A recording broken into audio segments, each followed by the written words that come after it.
Hi everybody, this is Dan Talk Sense, and today we're doing a review of the latest release from the house of Viktor and Rolf. This is Spicebomb Dark Leather. Now in the review today I'm going to tell you how close it gets to the original Spicebomb EDT, how much this fragrance projects, how long it lasts, and any other fragrance that I feel this smells similar to. So if that kind of content would interest you, then please stay tuned.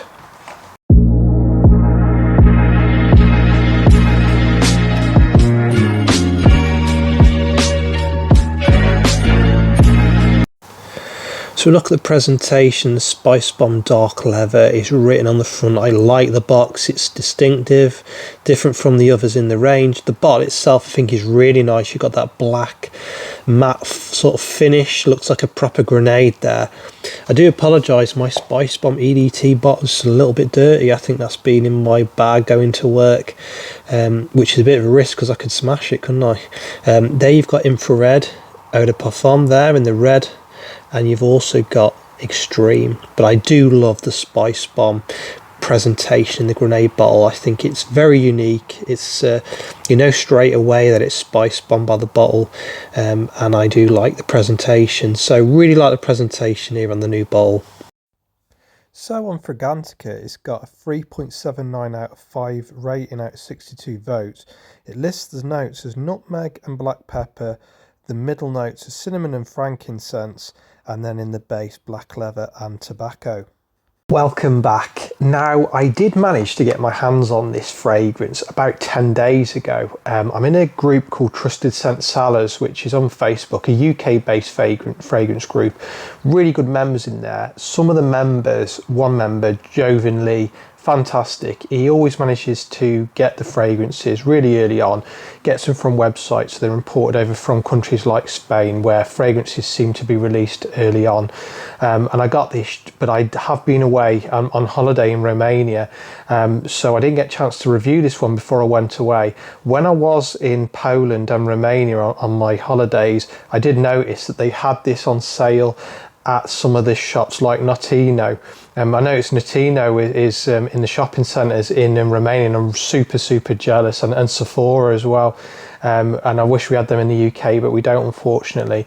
And I also seen this one at the airport in Warsaw Airport, Warsaw Modlin Airport, and which is nice. So if you're in Eastern Europe, you might be able to get your hands on this one to give it a sniff. But it's not currently released in the UK, which is a shame for a lot of people. So if you are in the UK and you are in Europe, it is always useful to be in fragrance groups because some members manage to get them imported, and that's what happened with this. So I managed to get my hands on this.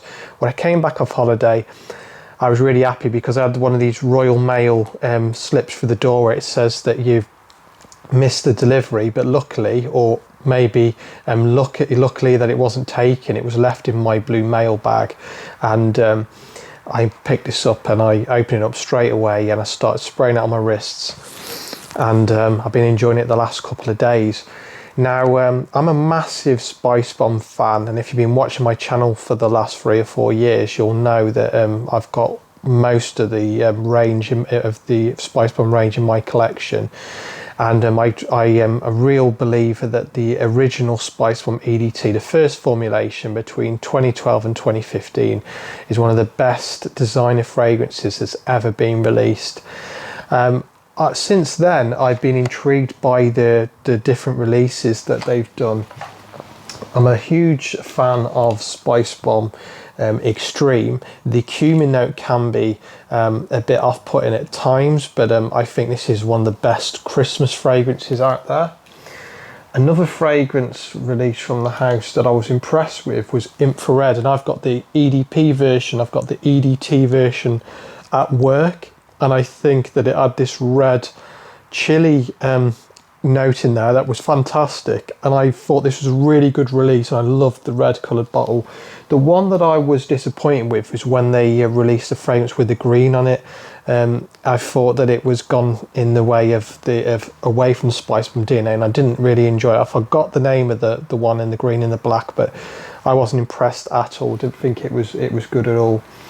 The original Spicebomb formulation was super sweet and super peppery, and going back onto dark leather, it's gone for that sweet and peppery DNA of the original EDT, but it's added this nice leather note in there. Now the leather note is not a prominent leather note like Tuscan leather in Tom Ford.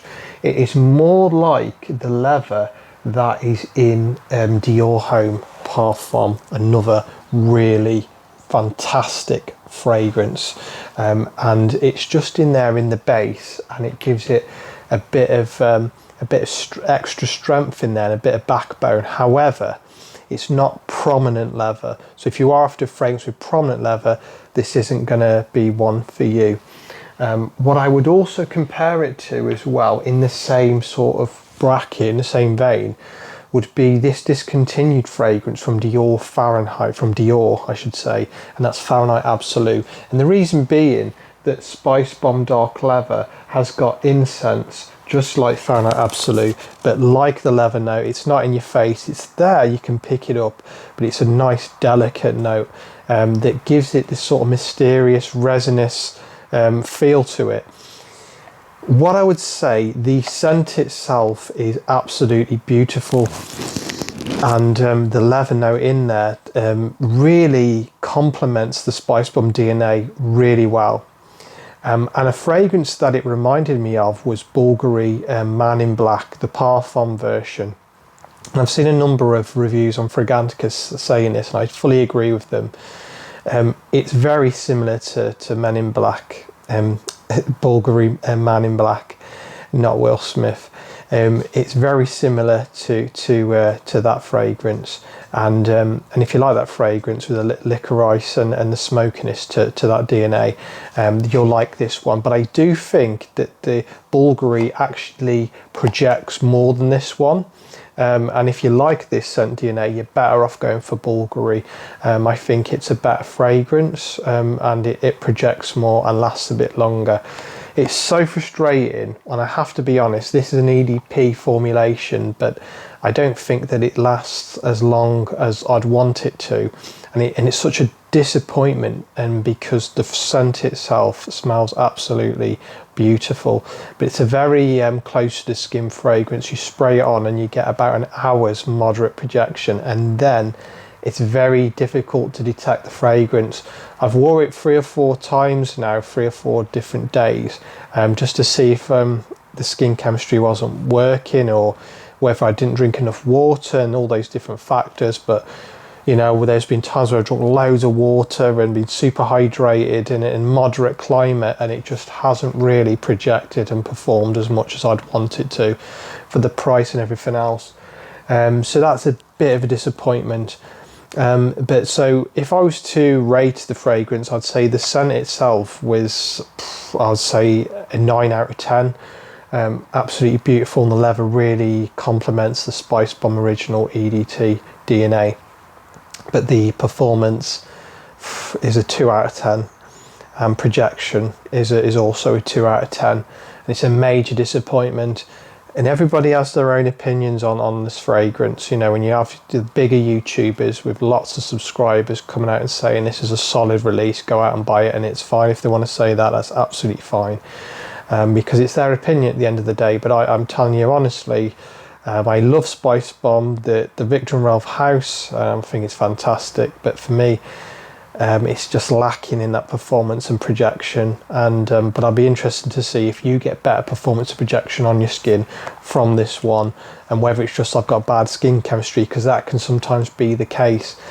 So overall, I'd say fantastic. If you like Fahrenheit Absolute, that sort of close, mysterious, seductive date night type of fragrance like that one, I would say you would enjoy this one. But if you want something that's everybody's gonna smell you when you've got it on, this definitely isn't hitting the mark, unfortunately. So it's good that they've tried something different.